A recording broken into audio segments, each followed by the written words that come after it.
Capítulo 125. Sado pegou o braço de Diana e ela o prendeu facilmente no dele. Pelas estrelas, ele é forte. Ela podia sentir os músculos de aço do corpo dele.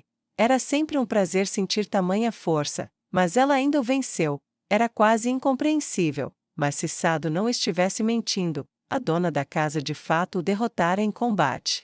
Ela abandonou o pensamento enquanto seguiam a escolta, atravessando o longo salão típico dos palácios principescos de cidades-estado, e se encontraram em um pátio aberto. O trono era turquesa, com um desenho de lança em forma de cruz projetando-se na parte de trás. O príncipe Yamelu estava sentado no trono com o cotovelo apoiado no braço da cadeira e inclinado para a frente, de modo que o queixo repousasse sobre a mão esquerda. Seus olhos se arregalaram levemente quando ele reconheceu o príncipe Sado, mas ele só demonstrou um toque de paixão quando desviou o olhar para Diana e se remexeu desconfortavelmente em seu trono.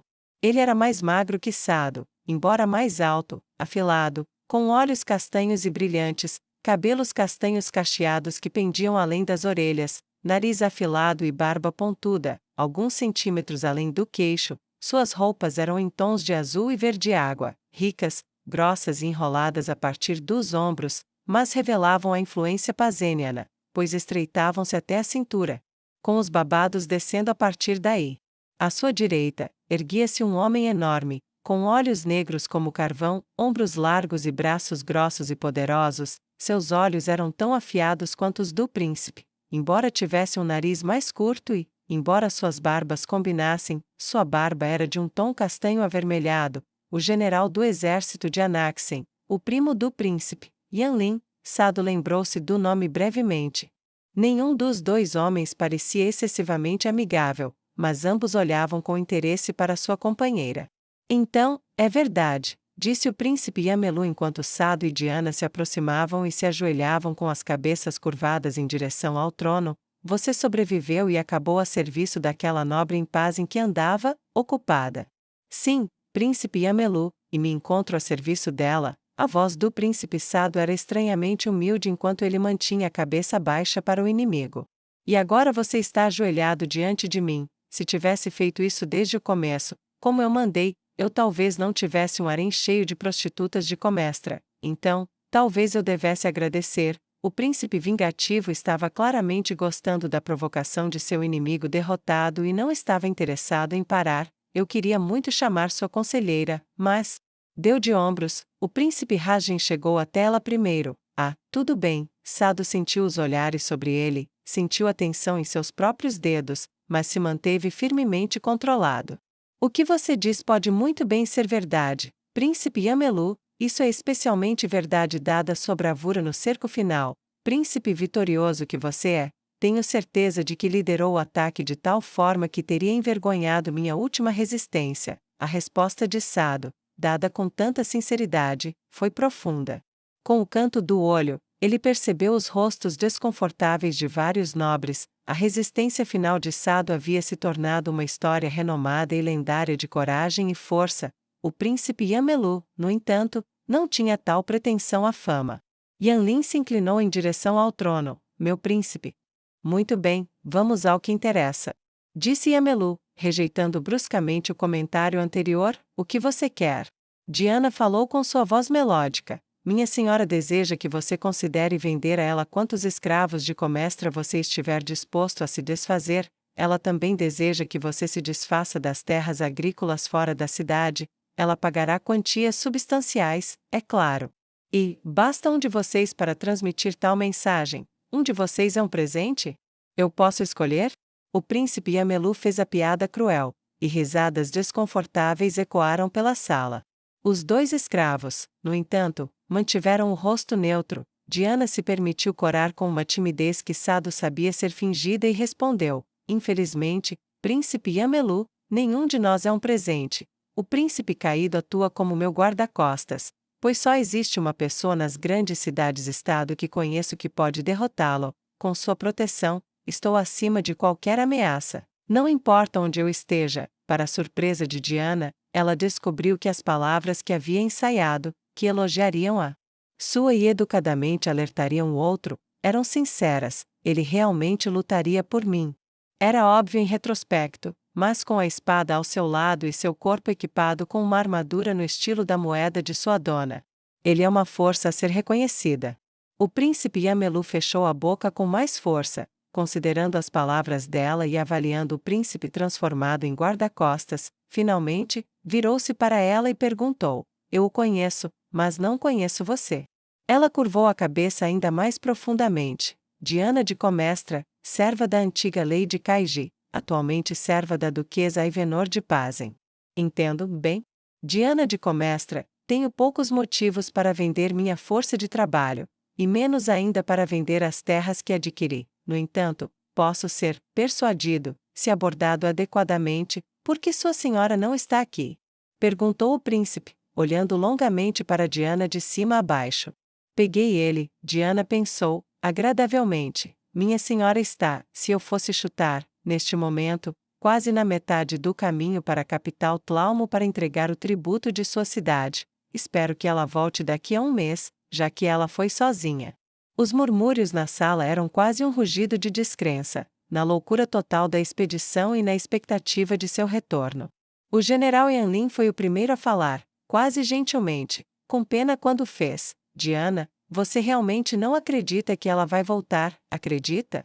Foi inesperadamente gentil o jeito como ele disse isso, mas Diana respondeu às palavras suaves com uma certeza implacável: sim. Isso fez com que o general ficasse em silêncio, pensativo, mas ela também sentiu os olhos dele sobre ela. Peguei ele também. Diana sentiu aquela centelha dentro de si quando conseguia cativar o interesse de um alvo.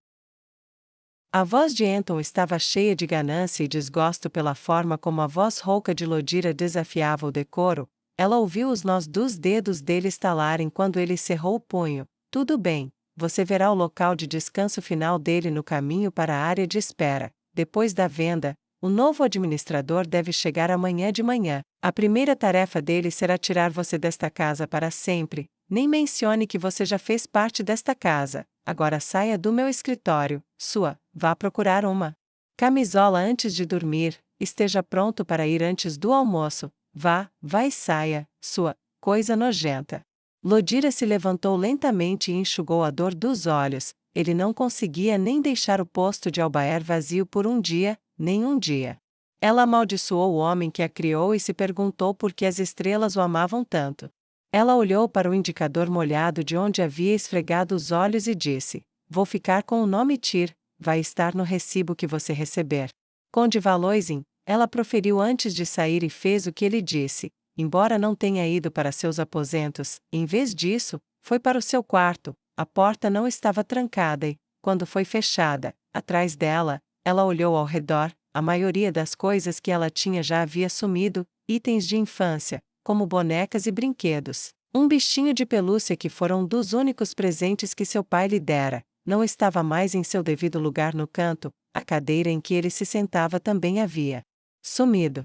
Ela abriu o guarda-roupa e o examinou, as roupas ainda estavam lá, cada peça era sem graça, mas as que ela escolheu, levaria tempo para vender tudo, eles provavelmente vão rasgar o tecido para usar em outras coisas. Pensou amargamente, imaginando as roupas que definiram seu descaso extravagante pela existência cinzenta de sua cidade sendo despedaçadas. Uma mão trêmula tocou o tecido macio, percorrendo a manga como se estivesse acariciando o braço moribundo de uma querida amiga. Ela olhou para trás, para o que fora sua cama. Lá estava a camisola branca amassada. Ela abaixou a manga, arrancou a roupa de empregada e a jogou sobre o que um dia fora sua cama, jogou o pano de algodão branco sobre a cabeça, de modo que o tecido repousasse sobre seus ombros. Em seguida, amarrou-o na cintura, da frente para trás, antes de se olhar no espelho. Você pode ir, mas vai nos termos que você estabeleceu, não ele. E então jamais poderá tirar isso de você, mesmo que você o tenha desviado demais para que ele percebesse agora. Mais tarde ele o fará, e será um espinho na sua carne até a morte. O fato de você ter tirado um pouco do poder dele, mesmo em seu momento mais baixo, isso não é nada. Ela disse isso a si mesma, e então se permitiu pensar: o príncipe receberá sua carta? Ele fará alguma coisa mesmo se receber? A duquesa fará? Não eram as primeiras vezes em que tinha esses pensamentos, mas pareciam de alguma forma mais sem sentido agora. A duquesa só voltaria em semanas ou mais, se ainda estivesse viva. O príncipe já havia feito muito apenas tentando protegê-la. A pequena fantasia ociosa de escondê-la em sua cabana de caça, onde poderiam ficar juntos algumas vezes por ano, era apenas isso, uma fantasia. Ele é guiado por seu dever, não por seus sonhos, se fosse Sado. Ela percebeu a ironia de que seu amigo de infância, que sempre seguirá suas paixões e ideais, teria mais probabilidade de invadir o redil e arrastá-la para um lugar seguro do que seu verdadeiro amante, mas ele também está quebrado agora, propriedade da duquesa, provavelmente perdidamente apaixonado por ela também, dada sua predileção por esse tipo de força. Ela se livrou dos pensamentos inúteis, assim como se livrou dos últimos vestígios de sua ligação com a liberdade, e voltou para seus aposentos para dormir o máximo que pudesse. Depois que Nu aplicou a bola de tinta na roupa que vestia, dando-lhe um belo preto necromântico mortal e quebrando uma bola de tinta branca para usar como tinta para marcar alguns crânios rudimentares de homem-esfera no tecido, ela deu um passo para trás, ela olhou para sua obra, e o rinoceronte de olhos brancos simplesmente a encarou com um olhar vazio. Nua cruzou o braço direito sobre a barriga e apoiou o cotovelo esquerdo sobre ele, depois segurou o queixo com a mão postiça e o esfregou enquanto o olhava de cima a baixo. Está faltando alguma coisa, disse ela, irritada, o que foi mesmo que a professora costumava dizer sobre os detalhes. O fogo crepitou e uma das toras caiu com um baque quando a madeira estalou ao ser queimada. Ela estalou os dedos da mão postiça e caminhou até o fogo. Nu estendeu a mão postiça e procurou as cinzas que precisava, e se aproximou do rinoceronte com um punhado delas. Ela se levantou na ponta dos pés enquanto mordia a língua em concentração, e deu um tapinha em um lado do rosto dele. A assassina élfica então caiu de cócoras, retornou ao fogo, pegou uma das toras em chamas e começou a raspar a madeira queimada para fazer uma pequena pilha de fuligem preta. Nu então pegou isso, ficou na ponta dos pés novamente e deu um tapinha no outro lado do rosto dele. Ele tinha um olhar firmemente sectário e ritualístico agora. Como um verdadeiro adorador da morte, disse Nua, rindo da ironia de Ersin não ter se juntado a ela. Ninguém ri das minhas piadas. Ela bufou e voltou para a carroça para procurar mais coisas dele. A elfa então pulou, vasculhou sacos e abriu mais caixotes, sem sentir medo do barulho daquele lugar isolado, e rapidamente descobriu que nada de intrinsecamente útil restava. No entanto, algumas bengalas, isso servirá perfeitamente, com uma ajudinha. Pensou. Ersin, disse Nu enquanto tirava os maiores e mais retorcidos gravetos que conseguia da corda que o prendia. Imbua este graveto com um pouco de energia negra, não muita, mas o suficiente para que as pessoas pensem em necromante, certo? Ersin não respondeu com palavras, ele simplesmente agiu, e um momento depois o cajado brilhante irradiou magia da morte. Ela desceu da carroça e foi até a mão do rinoceronte, pegou sua palma enorme, colocou o cajado nela e fechou seus dedos grossos, cinzentos e carnudos em volta dela. Não solte isso, ordenou, então olhou para suas mercadorias. Pegue sua carroça e jogue-a no lago ou rio mais próximo. Depois corra o mais rápido que puder para a floresta logo depois do rancho a sudoeste. Lá, espere minhas instruções. Nu estendeu a mão e tocou o rosto do homem-fera. Mate qualquer ser vivo que entrar, mas permaneça dentro de seus limites até que eu diga o contrário. Você me entendeu, escravo? O rinoceronte assentiu, entorpecido. Ótimo, agora vá embora e não deixe ninguém vivo para testemunhar sua passagem. Nu acrescentou, e observou o rinoceronte que ela havia capturado juntar suas coisas mecanicamente, pegar sua carroça e começar a correr.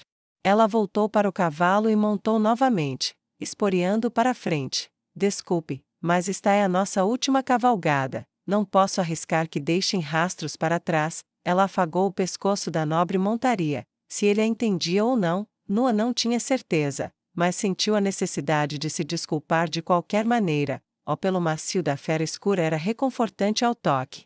E ela sentiu uma pontada de desejo por ele, apesar de sua resolução. Por mais 2 dias ela cavalgou, sem mirar em mais nenhuma vila, ignorando e evitando cuidadosamente o viajante solitário na estrada, movendo-se durante a noite, escondendo-se durante o dia, até que a floresta apareceu.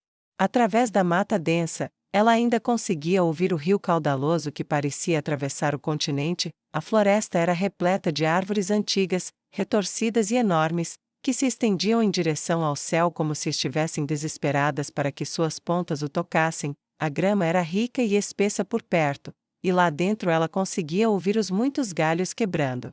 Ela puxou seu cavalo para dentro, colocou a mão sobre ele, deu-lhe um tapinha com a mão esquerda e disse: Yersin, seja rápido. Bom menino, disse ela ao cavalo, continuando a acariciar-lhe o flanco suavemente enquanto a joia da morte lhe arrancava a vida. O cavalo teve um único momento de confusão em seus enormes olhos arregalados, e então desapareceu, caiu com um estrondo, galhos e gravetos se quebraram, e o leito de grama e plantas verdes envolveu o corpo em seu abraço amoroso. Por um momento, ela olhou para o corpo inerte do cavalo que a carregara, a Sobela e depois apenas a si mesma, por terreno hostil e de volta. Quando estava prestes a desviar o olhar, viu algo inesperado, um enxame de minúsculos corpos rastejantes, formigas. Ela percebeu, ele deve ter mexido em um formigueiro quando caiu. Entendo, bem, elas vão acabar com ele rapidinho, a colônia prosperará com a morte dele.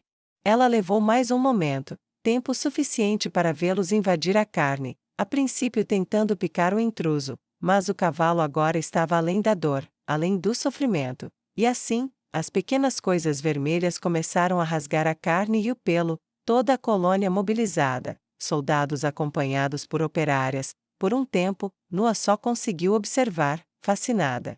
Algumas formigas se aproximaram e tentaram morder suas botas. Ela avistou uma e a esmagou com o polegar, como se a punisse por exigir mais do que ela já havia dado. Finalmente ela não esperou mais e se aventurou na floresta densa.